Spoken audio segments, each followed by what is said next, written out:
Hello everyone and welcome to Farm Bureau's Voices of Agriculture. This week coming to you from the state of Mississippi. On the show this time, we take a look back at the issues that affected agriculture in the 2012 Mississippi legislative session. We visit the National Ag Day celebration.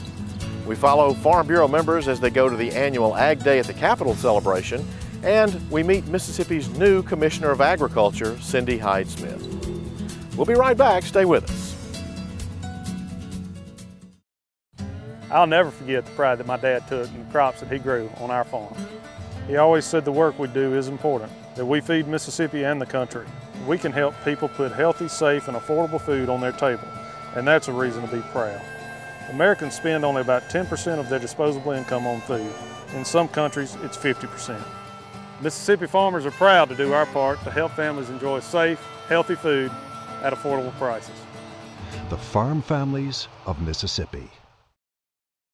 The Mississippi Legislature wrapped up its 2012 session earlier this month, and as usual, Farm Bureau had its list of priority issues that it was monitoring all session long. One of those issues was to get a law passed that gives limited liability to agritourism operators. Agritourism continues to grow across the state and nation. There are over 23,000 agritourism farms in the U.S., generating over $566 million in income. It's estimated that agritourism adds nearly $3.5 million to the Mississippi economy annually. For the last 5 years, Farm Bureau has tried to get a bill passed giving farmers limited liability from lawsuits due to accidents on their farm. This year it finally passed and will offer great benefits to agritourism farm owners.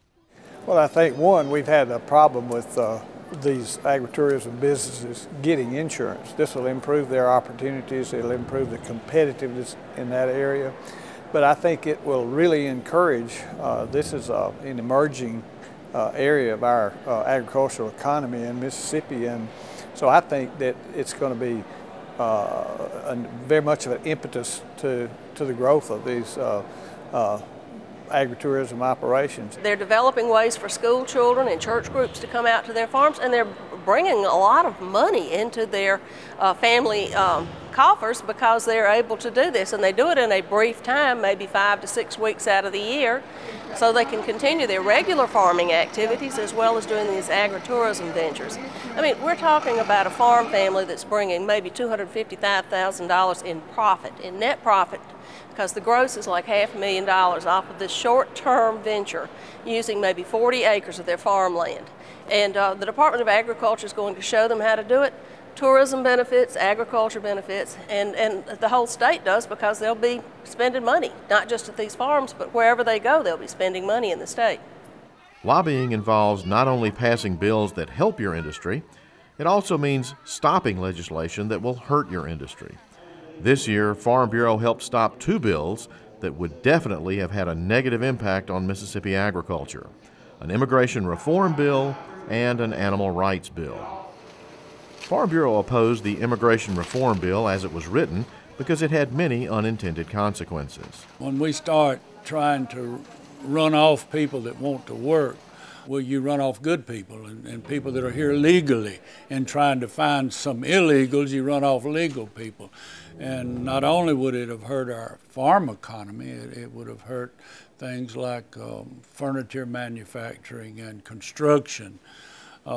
We've had emergencies in our state for the last few years. We had a hurricane, we've had several tornadoes, and when you need to get people quickly to work, people that want to work and do hard work and work that's undesirable that other people don't want to do, you don't need to go through a lot of government red tape to be able to get people quickly and get them on the spot when you have emergencies. Sometimes we have to be careful what we ask for, we might get it. And if this had passed, you know, I think we were going to get something that we all were going to be unhappy with. Because right now we're in a very tight budget right now.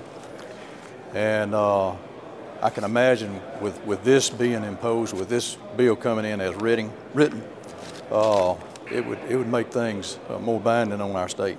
We have that. We have these jobs that our people seem to be, they don't want to do, and we have to have people to do them. And I think it needs to be a system in place where those people can come here and work if they want to work, but legally, and go back home. Last year, in 2011, Farm Bureau and the Humane Society of the United States compromised on an animal rights bill that made it a second offense felony to commit aggravated cruelty to a dog or a cat. These animal rights activists came back to the Capitol again this year to try to expand that law after saying last year that they would not. You've got a group of people who has a special interest and they want to move it forward. We worked hard last year to get a compromise. I thought it was something that nobody was real happy with, that everybody could live with. And unfortunately, it went in effect about July, and here they're back with the first of the year this year in 2012 and wanting more. So, no, I can't say I was totally surprised, a little disappointed in their action and some of the moves they've taken, but to be expected. I don't believe they'll ever go away, that we just gonna have to keep pushing on feeding 7 billion people. And I believe that's what it's gonna take.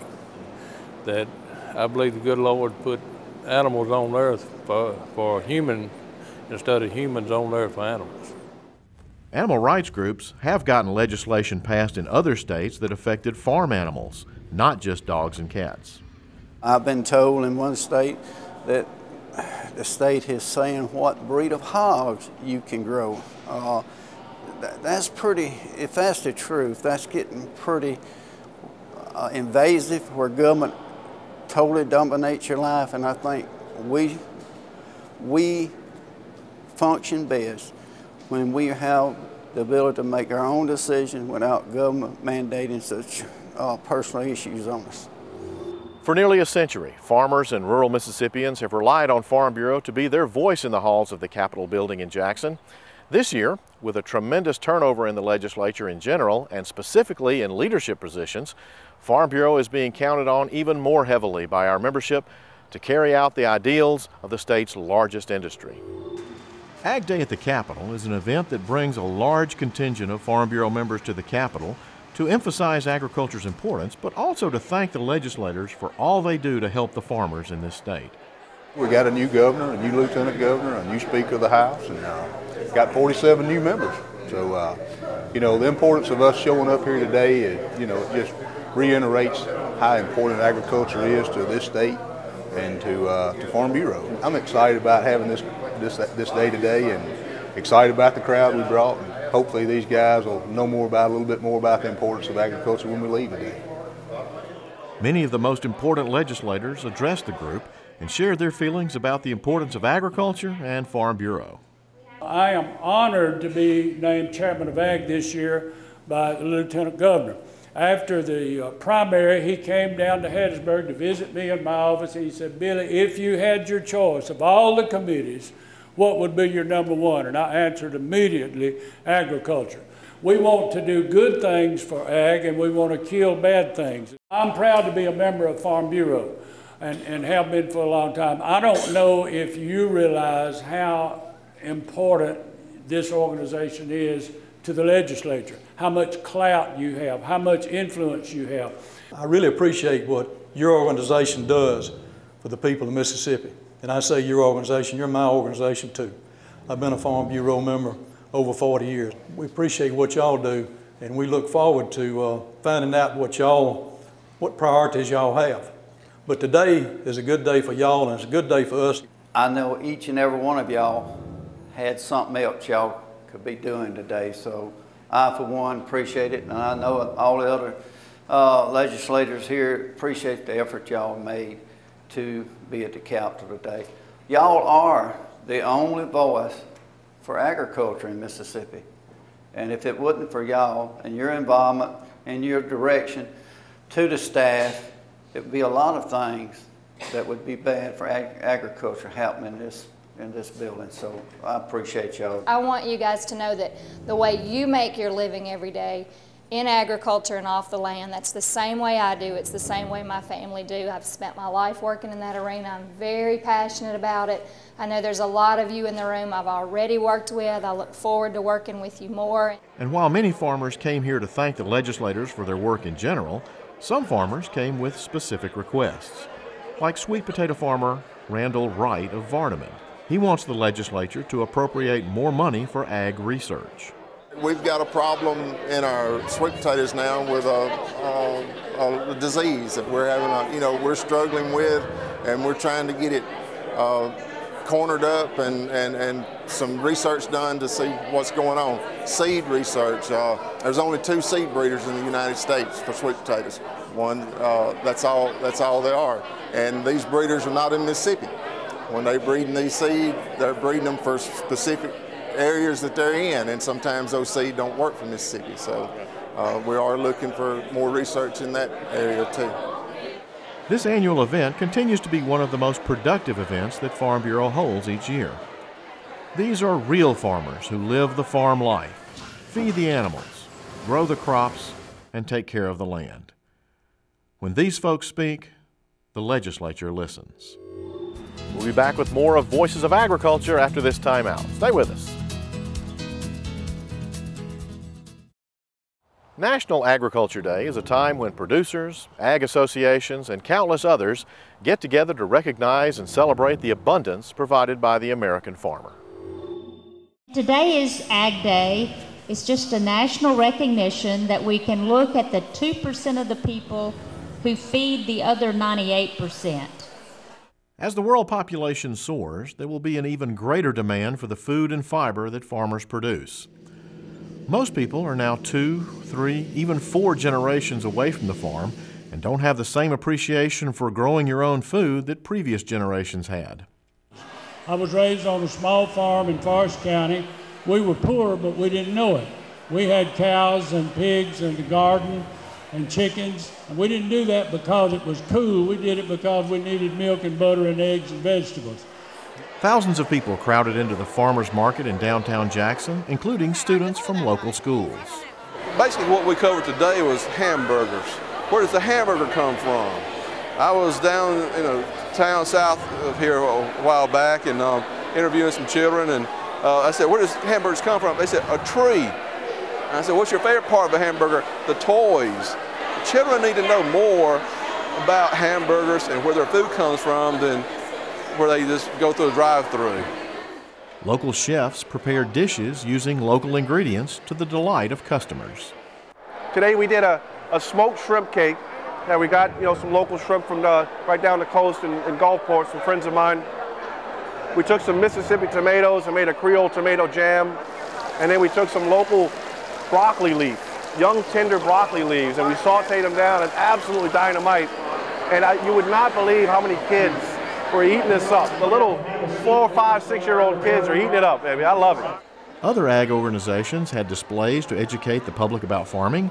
The Mississippi Farm Bureau had a miniature cotton gin to show kids what happens to cotton between the field and the store. Local farmers like Claude Jones from Brandon were selling their products. Jones produces 16 kinds of jellies, preserves, and jams, all made with locally grown fruit. I feel like the nourishment is a lot better for your health because the fruits that's grown here in Mississippi, it matches our environment to our bodies, just like honey. And that's the reason I like to grow all of my fruit and candy around here locally. Agriculture provides almost everything we eat, use, and wear on a daily basis. Events like this remind the public that farmers, though few in number, are still very important. We're going to be out here full force all season long to find as much produce as we can get from these guys, because that's really what it takes to make this thing happen. Everybody supporting these guys and making it real. It's good food, baby. I tell you what, good stuff. Mississippi has a new Commissioner of Agriculture for the first time in 16 years. Recently, we had the opportunity to sit down with Commissioner Cindy Hyde-Smith and talk about a few things of interest to agriculture. Commissioner, you and your husband run a cattle operation down in South Mississippi, so you really know the ins and outs of actually being on the farm. Tell us a little bit more about your background. Well, my daughter is actually a 5th-generation farmer, and my husband's a 4th-generation farmer. And we grew up, with a large vegetable garden. My daddy was in the trucking business.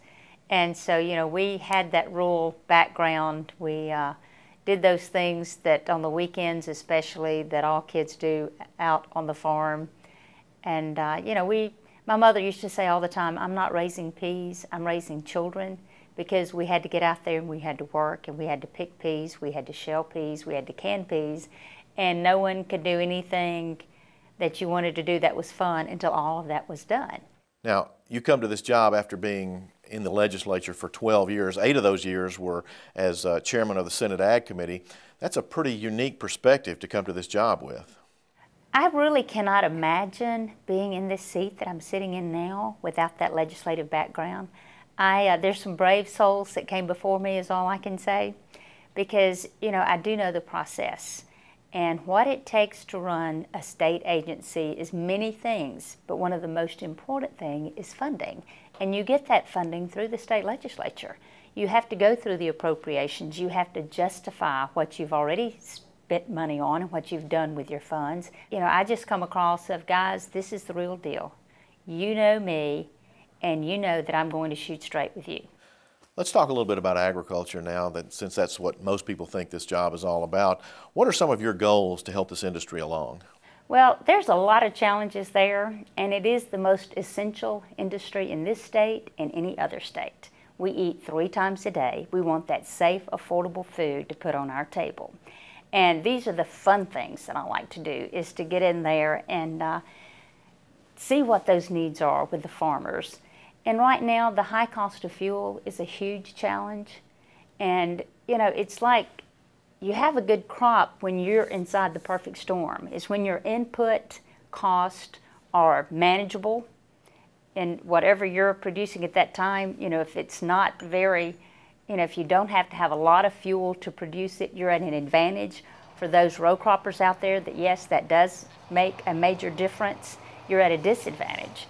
And, you know, I think of the folks who are doing really well right now, cattle prices are higher than they've ever been in my lifetime. So, you know, if you're selling cattle, you're in great position. The sweet potato growers, they're having a fantastic year right now. But you deal with all the other factors that it's not just about growing a crop, it's the profitability. That's the whole game in a nutshell. If what it takes to grow that crop and the challenges, the regulations, the DEQ side of things, the environmental issues that we deal with, the labor costs that we deal with, there's so many factors there that you bet if I can be a player in getting in front of whoever it needs to be in Washington, D.C. as that spokesperson for the farmers, you know, the poultry industry, whatever it is, to me, that's my job, to get out there and do that, to help these farmers. One of the things that I've noticed over the years is that farmers do such an efficient and good job of producing the food and fiber that America uses that the public has lost its appreciation for the jobs that farmers do. Talk a little bit about educating the public about the importance of agriculture. That is one of the casualties of, you know, farmers are just a different breed. They get out there and they do that great job and they don't look for credit. They don't look for praise and they don't look for recognition. They want to provide that best product that they can possibly provide, the greatest yields that modern science can offer us right now. They can take it, they can make it happen, but no one toots their own horn. And that's one of the reasons I'm so proud of the Farm Families of Mississippi campaign, because, you know, you see the eyes light up and they say, wow, we did not know that. We've done a very poor job of educating the general public from what I call the gate to the plate. You know, you grab lunch, everybody's busy, everybody's at work, they can go through there and they can hit that drive-through, and when they open up that sandwich or whatever it is they have in their hand, it never occurs to them how it got there. And it also never occurs to them, what about if it wasn't safe? You know, that is not even a passing thought in anyone's mind that they may get something that's going to make them sick or wasn't properly inspected that, you know, can harm their children. That's just not part of our daily lives, and that's a good thing. One of the things that we say when we're going around the state doing civic clubs, talking about agriculture, is that because farmers do such a good job at what they do, that allows you to be a full-time banker or a full-time lawyer or a full-time whatever. You don't have to spend half of your time trying to feed your family. That's it, because you're not going to last 3 days without eating. How can you do anything if you don't have the strength to do it? And that's what that farmer provides. It's just like, you know, our soldiers out there. We enjoy freedom because they do such a good job. And we enjoy good health in America because the farmer does such a good job. Is there anything else you'd like to add?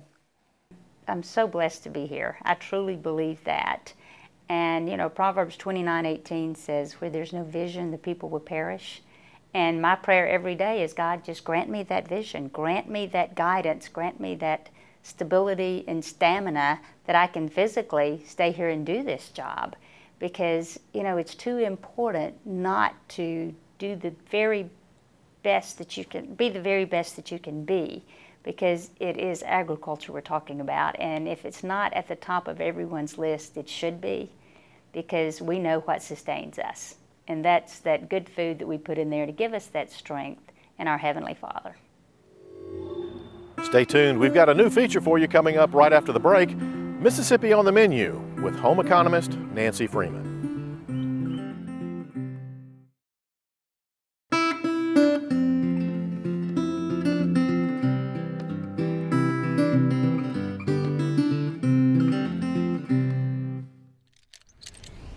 Beef, it's what's for dinner, and it's a great time to talk about Mississippi grown and raised beef.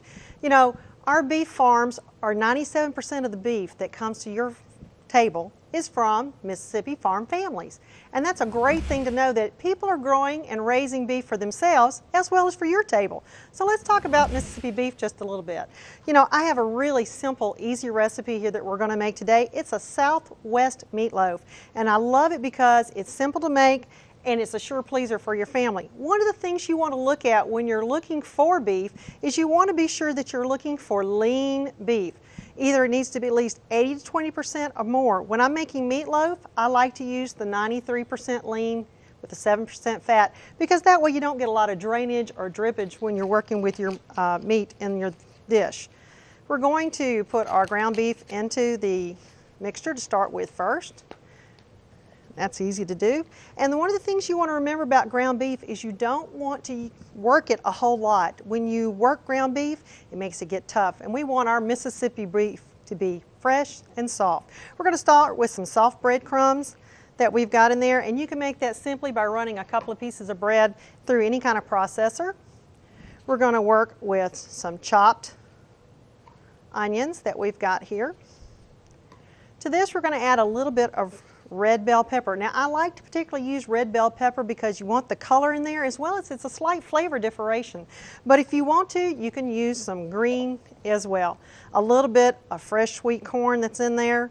Love corn that's in there. You can see this is going to be real children friendly. Our seasoning flavors are cumin, chili powder, pepper, a little bit of garlic, and again, a little bit of salt. And we're going to take and put these things in there and mix it up just a little bit. I'm going to add a little bit of milk to it. And I'm going to add a little bit of an egg mixture. We're going to take this, we're going to mix it up gently, and I'm going to put it into either a loaf pan or I'm going to put it onto a broiler pan and bake it in the oven. And you can see our finished product over here is quite delicious looking. This is sure to be a pleaser, and you want to take it, top it off with a little bit of salsa on the top. This is great. Great way to use some Mississippi beef. You know, we like to use our local beef because it promotes so much value for our Mississippi markets. Again, this is brought to you by the Farm Families of Mississippi. Check us out at growingmississippi.org. And that's all the time we have for this edition of Voices of Agriculture. We hope you've enjoyed the show and will be with us again next time. For all of us here at the Mississippi Farm Bureau, thanks for watching.